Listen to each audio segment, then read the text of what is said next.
बोलिए श्री बांके बिहारी लाल की।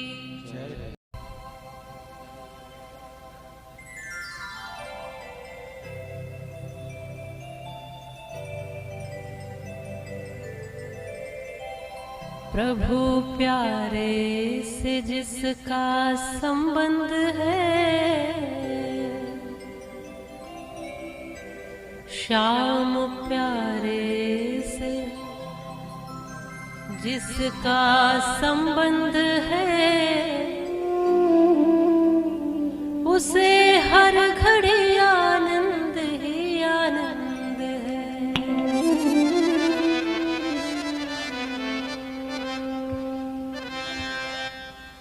ठाकुर जी के भक्त आनंद में रहते हैं। जो ठाकुर जी कार्य कराते हैं उनको करते जाते हैं और उस सेवा कार्य में, अच्छे कार्य में सबको जोड़ते जाते हैं।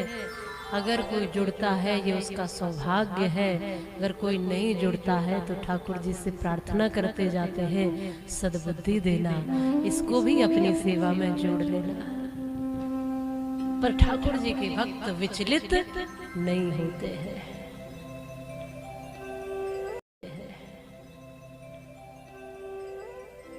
श्याम प्यारे से जिसका संबंध है, श्याम प्यारे से जिसका संबंध है, उसे हर घड़ी आनंद ही आनंद है। उसे हर घड़ी आनंद ही आनंद है। श्याम प्यारे से जिसका संबंध है, श्याम प्यारे से जिसका संबंध है, उसे हर दम आनंद ही आनंद है। आनंद ही आनंद है। श्याम प्यारे से, श्याम प्यारे से, श्याम प्यारे से जिसका संबंध है, उसे हर दम आनंद ही आनंद है। उसे हर दम आनंद ही आनंद है।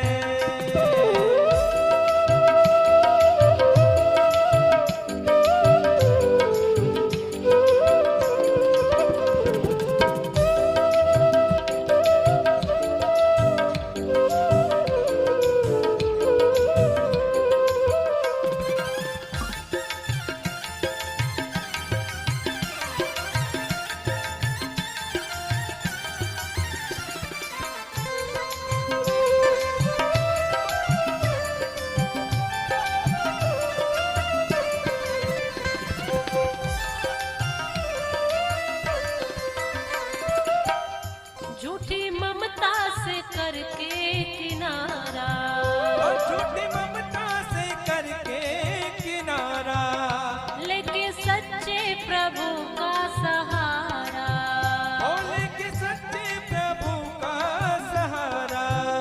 जो उसी की रजा में रजामंद है, जो उसी की रजा में रजामंद है, उसकी हर घड़ी आनंद ही आनंद है। उसे हर घड़ी आनंद ही आनंद है। श्याम प्यारे से जिसका संबंध है, श्याम प्यारे से जिसका संबंध है, उसे हर घड़ी आनंद ही आनंद है। उसे हर घड़ी आनंद ही आनंद है। बोलो बांके बिहारी लाल की।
सत्संग ही हरदम पसंद है, जिसको सत्संग ही हरदम पसंद है, उसे हर घड़ी आनंद ही आनंद है।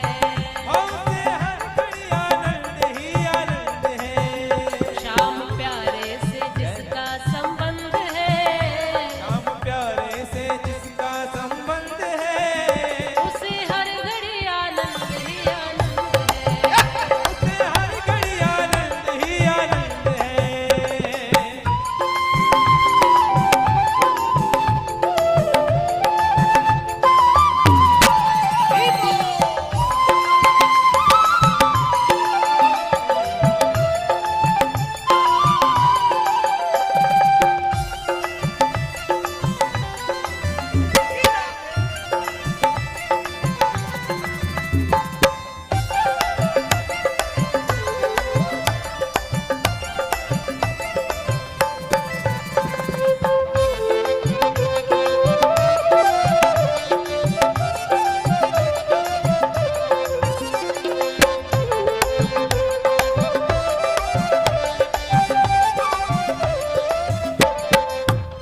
संत ऋषियों की वाणी को मानो, और संत ऋषियों की वाणी को मानो, प्रेम भक्ति की महिमा को जानो, और प्रेम भक्ति की महिमा को जानो। जिसके हृदय जय में हो। बाल मुकुंद है, जिसके हृदय में बालय मुकुंद है, उसे हर घड़ी आनंद ही आनंद है। उसे हर घड़ी आनंद ही आनंद है। श्याम प्यारे से जिसका संबंध है, श्याम प्यारे से जिसका संबंध है, उसे हर घड़ी आनंद ही आनंद है। उसे हर घड़ी आनंद ही आनंद है। उसे हर घड़ी आनंद ही आनंद है। उसे हर घड़ी आनंद ही आनंद है। उसे हर घड़ी आनंद ही आनंद है। उसे हर घड़ी आनंद ही आनंद है। उसे हर घड़ी आनंद ही आनंद है। उसे हर घड़ी आनंद ही आनंद है। बोलो बांके बिहारी लाल की जय हो। श्याम प्यारे से गाइए जिसका संबंध है,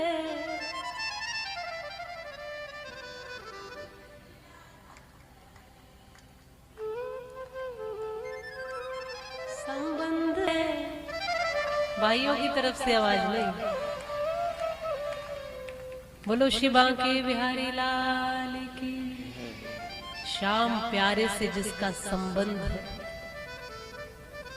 और ये यथार्थ है कि जिसका संबंध गोविंद से होगा उसके जीवन में क्या कष्ट होंगे, और कष्ट होंगे भी तो वो दुखी नहीं होगा। जिसका संबंध कृष्ण से है। यहाँ दो लोग हैं जिनकी बात चल रही है, एक दुर्योधन और एक अर्जुन। एक जिनका संबंध श्री कृष्ण से है, जिनको अर्जुन कहा है, और एक जिनका संबंध केवल धन से है, साधन से है, वैभव से है। एक का संबंध साधनों से है और एक का संबंध साध्य से है। साध्य परमात्मा, साधन जो कुछ भी इस धरती पर दिखाई दे रहा है, और उन साधनों के लिए ये दुर्योधन श्री श्याम सुंदर को भी ठुकरा देता है। भगवान ने समझाया, इसने नहीं मानी। भगवान चले गए। युद्ध की तैयारियां शुरू हुई। युद्ध होना अब तो संभव ही है। महाभारत के युद्ध की घोषणाएं शुरू हो गई। अब युद्ध के लिए माताओं दोनों लोग, अर्जुन भी और दुर्योधन भी, दोनों श्री कृष्ण द्वारिकाधीश से मिलने गए और युद्ध के लिए सहायता मांगने गए। दोनों में से एक वो है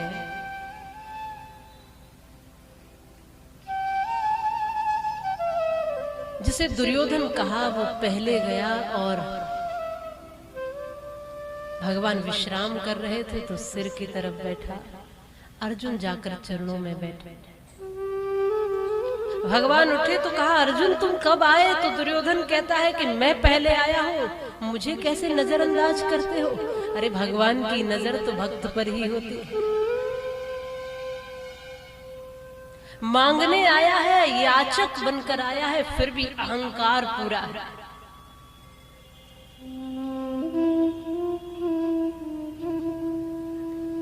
इस दुर्योधन को ऐसे ही समझ लो जैसे बेटे वाले होते हैं ना, विवाह करने के लिए जा रहे हैं, टीवी दे दो, फ्रिज दे दो, अलमारी दे दो, धन दे दो, चैन दे दो, सोना दे दो, गाड़ी दे दो, कैश दे दो। क्या कर रहे? मांग ही रहे, याचक ही है, फिर भी अकड़ पूरी है। हम कौन है? बेटे वाले हैं। ये दुर्योधन को ऐसे ही समझो, मांगने गया है, हाथ में कुछ नहीं है, जानता है कि श्री कृष्ण के बिना मैं जीतूंगा कैसे, सहायता तो इनकी लेनी पड़ेगी, मजबूरी है ना। प्रेम नहीं है भगवान से, लेकिन मजबूरी है, तो चलो ठीक है, मांगने चले ही जाते हैं। काम बनेगा नहीं बिना मांगे, क्योंकि श्री कृष्ण का वैभव उस समय पूरी दुनिया में था, तो वैभव के आगे झुक जाता है, लेकिन अकड़ पूरी रखता है। श्री कृष्ण को दुर्योधन जैसे लोग नहीं चाहिए, अर्जुन जैसे लोग चाहिए, जो किसी मजबूरी में भगवान के पास आए। वैसे भक्त नहीं, जो प्रेमी बनकर भगवान के पास आए, वैसे भक्त चाहिए। मजबूरी वाले भक्त कैसे होते हैं पता है? बताओ। एक माता जी रोज मंदिर जाती है, भगवान से प्रार्थना करती है, भगवान हे प्रभु मेरे घर पोता आ जाए, पोता आ जाए।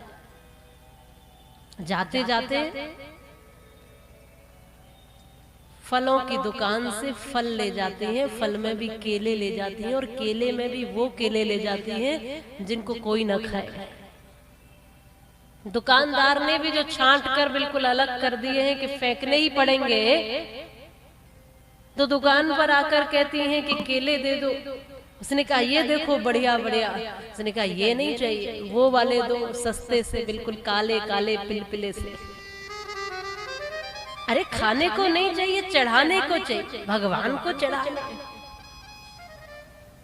और वही केले ले जाती माता जी, रोज जाती वही काले पिलपिले से केले ले जाती और चढ़ा देती मंदिर में। फिर कहती भगवान पोता दे दो। भगवान ने सुनी, पोता दे दिया, लेकिन वैसा ही दिया, पिलपिला सा, बिल्कुल केले की तरह वैसा ही दिया बिल्कुल। फिर रोते रोते पहुंच गई कि प्रभु हमने पोता मांगा था, पर ऐसे थोड़ी मांगा था, ऐसा दे दिया। भगवान कहते हमने भी कोई केले ऐसे थोड़ी मांगे थे, अपने केले तो देखो। केले का मतलब भगवान खाते नहीं, पर तुम्हारे भाव का पता चलता है कि तुम्हारा भाव कैसा है। बात तो भाव की है, भगवान तो कुछ भी नहीं खाते, पर बात तो तुम्हारे भाव की है कि तुम किस भाव से भगवान के पास आते हो। तो मजबूरी वाले भक्त ऐसे हो। और भी मजबूरी वाले भक्त कैसे होते हैं कि एक व्यक्ति नदी पार कर रहा है, इनको समझना कि हम कहीं उसी लिस्ट में तो नहीं है। नदी में पानी ज्यादा लगता है, इसलिए कहा हनुमान जी 51 रुपए का प्रसाद चढ़ाऊंगा, नदी पार करवा देना सही सलामत। ये नदी में हनुमान जी का नाम लेके घुस गया, नदी पार ही होने वाली थी, उसने देखा पूरी नदी पार हो ली, लेकिन पानी तो घुटने से ऊपर ही नहीं था। इतना कम पानी था, मैंने तो घाटे का सौदा कर लिया, 51 रुपए चढ़ाने पड़ेंगे। बस ऐसा भाव आया कि सामने अगला कदम रखते ही गड्ढा आ गया और ये गर्दन तक धंसा चला गया। इसने तुरंत कहा हे बजरंगबली, अब 51 रुपए का नहीं 101 रुपए का चढ़ाऊंगा, मुझे पार करो प्रभु। मुझे क्या पता था बगल में ही बैठे सुन रहे। मेरा काम ये हो जाए तब मैं भगवान तुझे ये भेंट करूंगा, ऐसा करूंगा, वैसा कर। ये है मजबूरी वाले भक्त। लेकिन प्रेमी अलग होते हैं, रसिक अलग होते हैं, जिनका कोई स्वार्थ नहीं है, फिर भी वो केवल भगवान को चाहते हैं इसलिए मंदिर आते हैं, केवल प्रभु को प्रेम करते हैं इसलिए मंदिर आते हैं। आंखें नहीं थी उस व्यक्ति की, पर रोज मंदिर आता था, लोग हंसते थे, तुम्हारी आंखें नहीं है, तुम्हें दिखता कुछ है नहीं, तुम क्यों मंदिर जाते हो। इस अंधे व्यक्ति ने कहा, मेरी आंखें नहीं है, पर मैं रोज मंदिर इसलिए आता हूँ कि वो तो मुझे देख लेता है, कि वो तो मुझे देख लेता है। अरे मुझे नहीं दिखता, पर उसको तो दिखता है, वो तो देख लेता है, मैं इसलिए आता हूँ, क्योंकि मैं उससे प्रेम करता हूँ इसलिए आता हूँ। तो भक्ति मजबूरी में मत करो, भक्ति प्रेम से करो। अर्जुन इसलिए गए हैं कि भगवान को प्रेम करते हैं, दुर्योधन इसलिए गया है कि उनके बिना काम बनेगा नहीं। दुर्योधन और अर्जुन में यही अंतर है, दुर्योधन मजबूरी में गया, अर्जुन प्रेम में गए। अब तो हम कौन से भक्त हैं ये हमें चुनना है। हम जाते ही लिस्ट रख देते हैं, प्रभु ऐसा कर दो, ये दे दो, वो दे दो, या फिर हम बस ऐसे ही कहते हैं, हे बजरंगबली इसलिए आ गए कि बस आपको राम राम कहनी थी। बिना स्वार्थ के हम मंदिर भी नहीं जाते, सच बात यही है। अगर हमें पता चल जाए कि जो कथा में हम बैठे हैं इसका फल पूरा का पूरा पड़ोसी को मिलेगा, तो कथा में एक भी नहीं आएगा। जानते हो कि इसका फल मुझे ही मिलेगा। अगर पता चल जाए कि पड़ोसी को मिलने वाला है तो नहीं आओगे। तो पहले प्रेम करना सीखो गोविंद से, किनको हर घड़ी आनंद है, जिनका श्याम सुंदर से संबंध है, हरि से संबंध है, हरि से जुड़ाव है। भगवान ने पूछा क्यों आए हो। दुर्योधन ने कहा कि महाभारत के लिए आपकी जरूरत है। भगवान ने कहा देखो मैं तो युद्ध नहीं करूंगा, शस्त्र नहीं उठाऊंगा, युद्ध नहीं करूंगा, शस्त्र नहीं उठाऊंगा। मुझे लेना चाहते हो तो मैं सहर्ष तैयार हूं चलने के लिए। एक तरफ मेरी 11 अक्षौणी सेना, वो युद्ध करेगी, बलवान योद्धा मेरे पास है, वो चाहिए या मैं जो निहत्था हूं बिना युद्ध के, कौन चाहिए? चुनाव तुम्हारा है दुर्योधन। दुर्योधन ने बुद्धि से काम किया, उसने कहा कि तुम्हारा करूंगा भी क्या, युद्ध करोगे नहीं, इसलिए सेना को मांग लिया। भगवान ने सहज से दे दी पूरी सेना। जो बोला ठीक है सेना दे दीजिए, भगवान ने सेना दे दी। अर्जुन से कहा तुम्हें क्या चाहिए बताओ, मैं और भी सेना। एक तरफ वही तुम्हारे लिए स्थिति है कि मैं निहत्था युद्ध नहीं करूंगा, सेना या फिर मैं। अर्जुन ने सहज भाव में तुरंत कह दिया प्रभु मुझे तो केवल आप ही चाहिए, हे गोविंद बस आप चाहिए। भगवान ने कहा कि क्या करोगे मेरा? युद्ध करूंगा नहीं, युद्ध भूमि में मैं बस खड़ा ही रहूंगा। अर्जुन कहते हैं प्रभु आप खड़े भी रहोगे तो भी मेरी जीत निश्चित है, ये मैं जानता हूँ। आप बस दर्शन भी देते रहोगे तो भी मेरे गांडीव में शक्ति आती रहेगी, मैं जानता हूँ। भगवान की क्या कीमत है ये।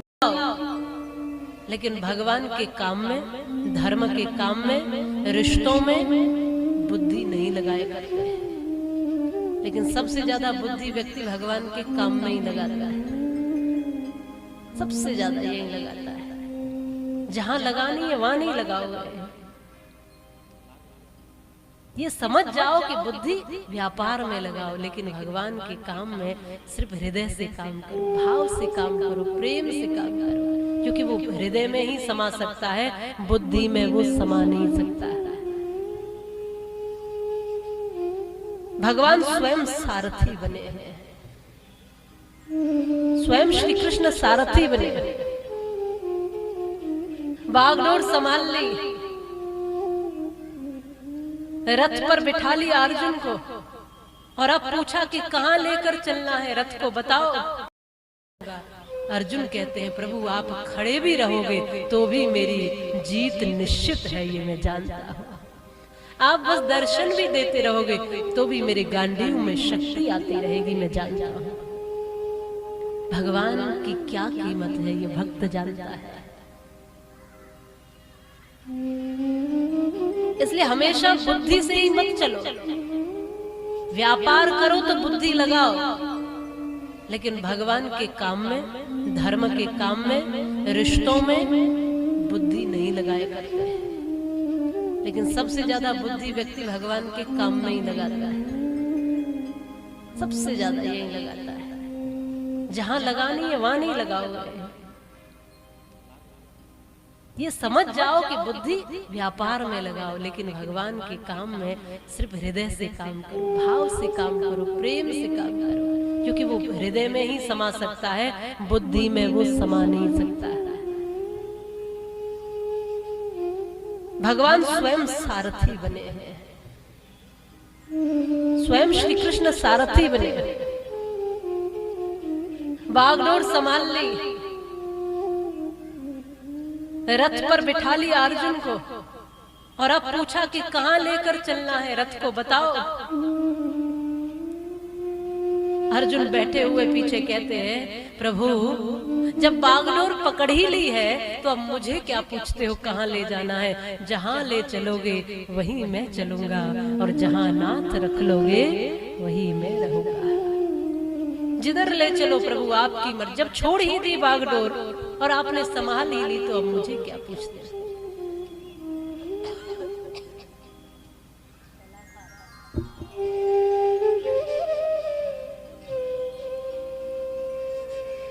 मुझे क्या पूछते हो। अब यहां बहुत चिंतनीय विषय है।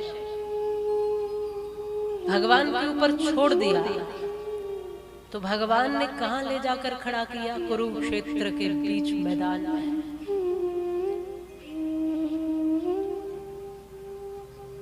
इसने देखा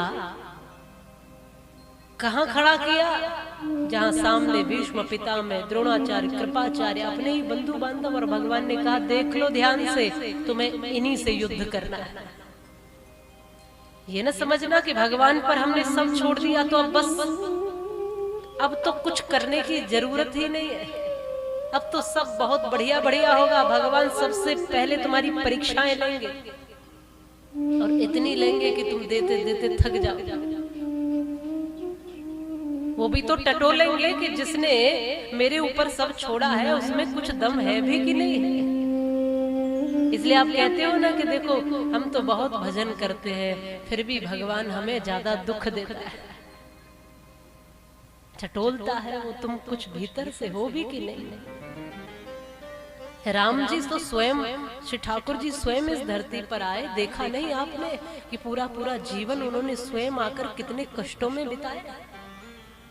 वो ये समझा कर गए हैं कि जीवन उतना सरल नहीं है, कष्ट कदम कदम पर होंगे, लेकिन जो मेरे सहारे चलेंगे वो कष्टों में भी विचलित नहीं होंगे।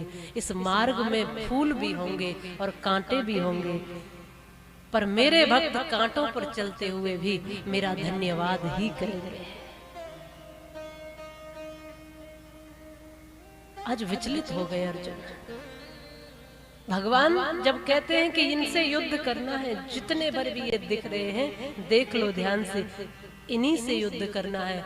आज गांडीव छूट गया अर्जुन का, कंठ सूख गया, हृदय कांपने लगा। आज हाथ जोड़कर अर्जुन ने कहा प्रभु मैं युद्ध नहीं करूंगा,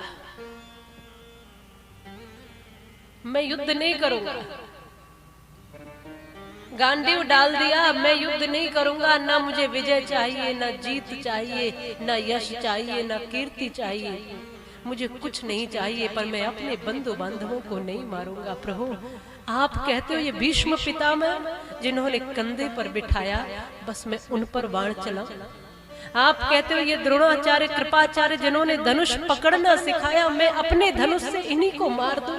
आप कहते हो ये मेरे अपने बंधु, अपने बांधव, अपने रिश्तेदार, अपने ही लोगों को मारता चला जाऊं। ये कैसा साथ है प्रभु आपका, ये कैसा इशारा है। मैं युद्ध नहीं करूंगा।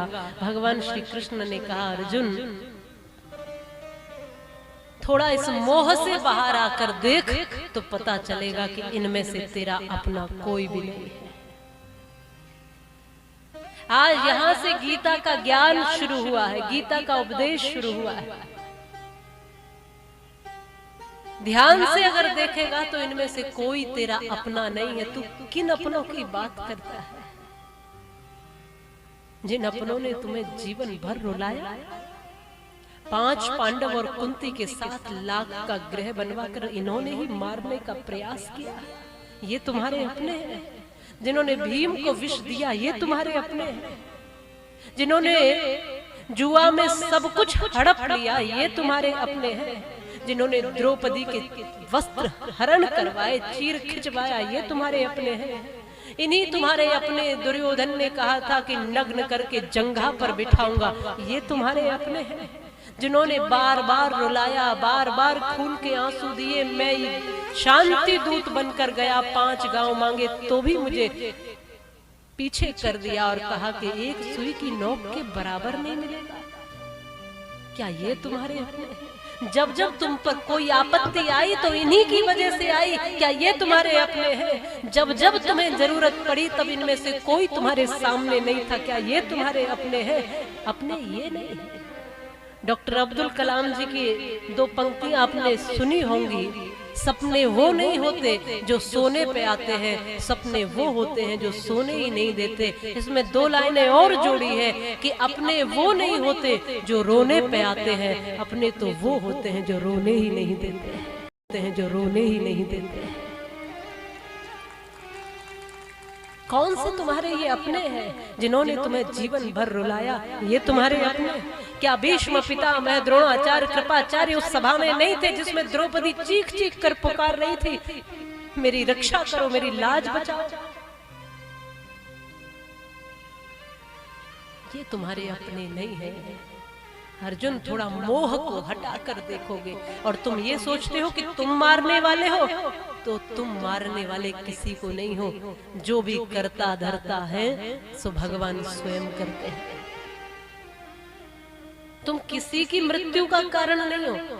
तुम क्या सोचते हो कि तुम नहीं मारोगे तो क्या ये मारे नहीं जाएंगे? मृत्यु नहीं आएगी, एक न एक दिन तो इनको मरना ही है। निमित्त तुमको बना रहा हूं, क्योंकि अब ये तुम्हारा अपना युद्ध नहीं है, ये धर्म और अधर्म का युद्ध है। तुम युद्ध नहीं करोगे तो धर्म हार जाएगा अर्जुन, और अधर्म जीत जाएगा।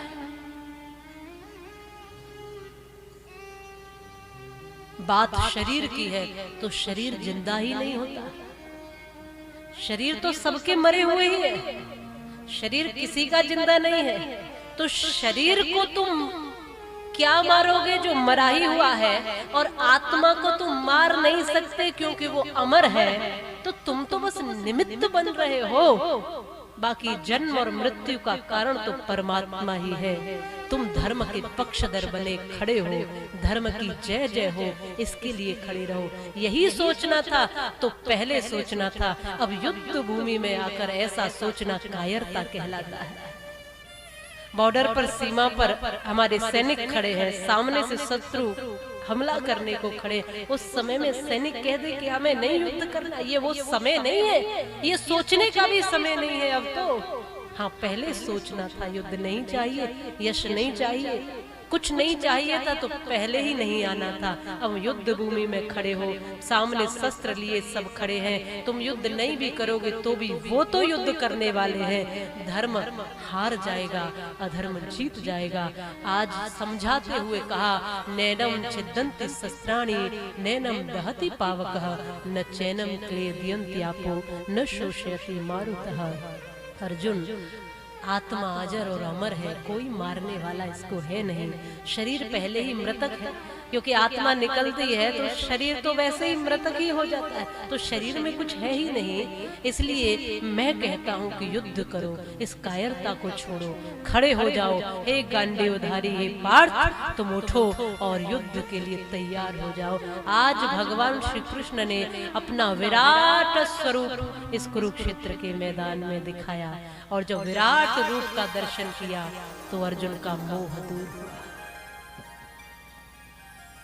सारे के सारे ब्रह्मांड भगवान में ही समाये हुए हैं, सारा लोक लोकांतर भगवान में, सूर्य चंद्रमा इत्यादि देवजन सब भगवान में निहित है। और उसी भगवान के स्वरूप में ये मैदान भी है कुरुक्षेत्र का, वहीं अर्जुन भी है, वहीं कृष्ण उपदेश दे रहे हैं। जब ये सब कुछ देखा, आंखें खुली रह गई अर्जुन की। खड़ा किया, जीवन थोड़ा सा हो या अधिक हो ये महत्वपूर्ण नहीं है, पर जीवन आपने कैसे जिया है ये महत्वपूर्ण है। छोटी छोटी सी उम्र में देने वाले लोग बहुत कुछ देकर चले गए इस धरती को। 8-8, 9-9, 10-10 वर्ष की उम्र में फतेह सिंह जोरावर इस धरती के लिए, इस देश के लिए दीवारों में चुन गए, इस धर्म की रक्षा के लिए प्राण देकर चले गए।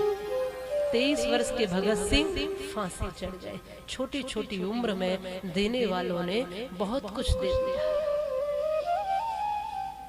इसलिए उम्र कितनी लंबी है ये महत्वपूर्ण नहीं, थोड़ा ही जीवन सही, पर जीवन ऐसे जियो कि इस धरती को कुछ दे करके जाए। एक छोटा सा घास का तिनका पौधा था, पत्थर की ओट में आराम से जीवन जी रहा था। पत्थर के नीचे वो पनप रहा था, खुशहाल था, न धूप लगती थी न बारिश, आराम से सहज जीवन जी रहा था। लेकिन गुलाब के पौधे को उसने देखा, देखकर कहा, प्रभु मुझे तो गुलाब का फूल बना दो। बाकी के सब लोगों ने कहा कितना बढ़िया जीवन है, कोई संघर्ष नहीं, कोई झगड़ा नहीं, कोई लड़ाई नहीं, कोई कुछ करना नहीं, कोई चुनौती नहीं। वर्षा आती है पत्थर झेल लेता है, धूप आती है पत्थर झेल ले, तुम्हें कुछ करना ही नहीं, तुम तो आनंद से जियो। इसने फिर भी कहा कि नहीं, मुझे गुलाब बना दो। भगवान ने एक दिन सुनी, इसको गुलाब का पौधा बना दिया और गुलाब का फूल बना दिया। जैसे ही सूर्य निकला तो गुलाब खिलने लगा, खिलता रहा और सुगंधी देता रहा। लेकिन जैसे ही सूर्य और ताप देने लगा तो ये थोड़ा मुरझाता रहा, और ताप दिया तो और मुरझा गया। फिर थोड़ी सी हवा चली और तेज हवा चली तो ये फूल झूलता हुआ उन कांटों के बीच से टकराता हुआ, और इस फूल की पंखुड़ियां को जो हवा थी वो चीरती हुई कांटों के द्वारा इसकी एक एक पंखड़ी टूटती गई। सूर्य बढ़ता चला गया, ये मुरझाता चला गया, कभी कांटों से, कभी सूर्य के ताप से, तमाम उलझनों से ये तपता हुआ, उलझता हुआ, शाम होते होते तक तो ये फूल बस जमीन पर इसकी एक एक पंखड़ी बिखर गई। सारे घास के जो पौधे थे छोटे छोटे, वो चिल्ला कर कहने लगे, इतना लंबा बढ़िया जीवन था, क्यों मरने के लिए चला था, वहाँ क्या मिला। घास के पौधों को वो गुलाब का फूल जवाब देता है, जीवन मेरा एक दिन का सही, लेकिन मैंने जीवन को संघर्षपूर्ण जिया है, इस बात की मुझे प्रसन्नता है। मैंने कांटों को सहा, मैंने धूप को सहा, मैंने लोगों को खुशबू बांटी है, मैंने खिलावट बांटी है, सुगंध बांटी है, और अपनी पीड़ाओं को छुपाया है। मैंने संघर्ष करके जीवन जिया है, इस बात की मुझे खुशी है। लंबा जीवन नहीं है, कोई बात नहीं, बेकार की 100 वर्ष की जिंदगी से जो भी जीवन मिला है वो अच्छा है। और 100 वर्ष तक कुछ किया नहीं, धरती पे आके सिर्फ बोझ ही बने तो क्या फायदा उन 100 वर्षों का, बताओ। तो जितना दिया है भगवान ने, ना कम होगा ना बढ़ेगा, वो तो उतना ही रहेगा जीवन। लेकिन उस जीवन में कुछ अच्छा कर लो, कुछ श्रेष्ठ कर लो। हर संकट से पार होने के लिए भगवान तुम्हें हर समय कुछ न कुछ चेतना देते हैं। इसलिए जितने भर भी यहाँ युवा बैठे हैं, अधिकतर मेरी कथा युवाओं के लिए होती। बुजुर्गों को तो मैं ऐसा मानती हूँ कि वो कथा में आते हैं तो आशीर्वाद देने आते हैं, पर मेरी कथा की जो सीख है वो युवाओं के लिए होती है, क्योंकि धर्म की, राष्ट्र की, समाज की सारी जिम्मेदारियां युवाओं के ऊपर है। जो छोटी छोटी सी उम्र में है, छोटी छोटी बातों से डिप्रेशन में जा रहे। आज भारत में डिप्रेशन के लोग बढ़ते चले जा रहे हैं। क्या होता है तनाव, ये भारत जानता नहीं था, क्योंकि दूसरों को जिसने खुशियां बांटी हो वही तनाव लेगा। आज 20-20 बरस के बच्चे डिप्रेशन में जा रहे हैं, गोलियां खा रहे हैं, तनाव मुक्त होने की चिंता में है, हॉस्पिटल में भर्ती है। माता पिता के फोन आते हैं, 20-20 साल के बच्चे आत्महत्या कर लेते हैं। क्यों? 10वीं में पास नहीं हो पाए, 12वीं में पास नहीं हो पाए, नौकरी अच्छी नहीं लग पाई, छोटी छोटी सी समस्याएं सामने आ गई तो जीवन समाप्त कर देता। कोई फांसी लगा लेता है, कोई जहर खा लेता है, कोई डिप्रेशन में, चिंता में, एंजाइटी में, कितनी कितनी परेशानी। क्या है ये? क्योंकि संघर्ष हमने देखा ही नहीं, संघर्ष के लिए हम खड़े ही नहीं है। हम बहुत आरामदायक जीवन चाहते हैं, सभी लोग आसानी से हमें सब प्राप्त हो जाए, हम ये चाहते हैं। आसानी से यहाँ कोई राम नहीं बनता, आसानी से यहाँ कोई भगवान नहीं बनता। समर में घाव खाता है उसी का मान होता है, और छुपा उस वेदना में भी अमर बलिदान होता है। और सृजन में चोट खाता है जो छेनी और हथौड़े की, वही पाषाण मंदिर में कहीं भगवान होता है। आसानी से यहाँ कुछ नहीं मिलता। जो चोट खाकर गिर गया वो कंकर बन गया, और जो चोट को भी सह गया वो शंकर बन गया।